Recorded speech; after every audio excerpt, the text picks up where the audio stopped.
I had no illusions about how difficult the adoption process would be when I decided to begin. The paperwork alone was daunting, and the system was designed to filter out anyone who wasn't completely dedicated.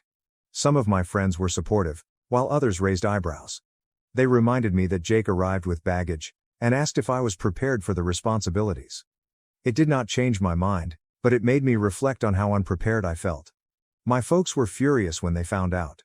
They accused me of insulting the family and heaping further humiliation on them.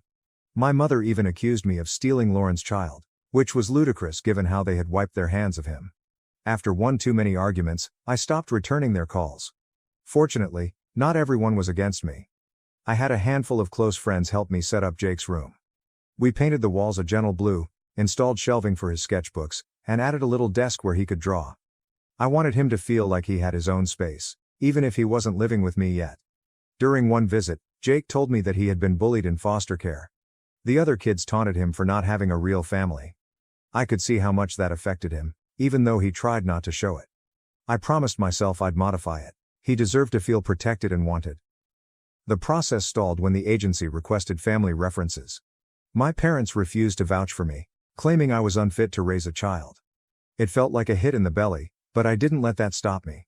I discovered coworkers and friends who were more than happy to support me. Update. The custody court is planned for next month, so I've been preparing in my spare time. The social worker cautioned me that these hearings may be intense. They examine every element of your life to see whether you are suitable to be a parent. My remote work position turned out to be a benefit. They appreciated that I had a flexible schedule to fulfill Jake's requirements. Jake stayed with me for the first time overnight yesterday. I was nervous, maybe more than he was. I had packed the fridge with snacks that I thought kids would enjoy and purchased extra blankets in case he became cold. He arrived carrying his sketchbook, which seemed to be his security blanket.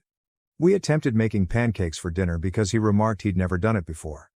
It was a total disaster. The batter got everywhere, on the ceiling, don't ask, on our shirts, and somehow in my hair. But then something incredible occurred. Jake laughed, not a polite chuckle, but a true gut laugh. It was the first time I'd heard him actually laugh, and it made the entire disaster worthwhile.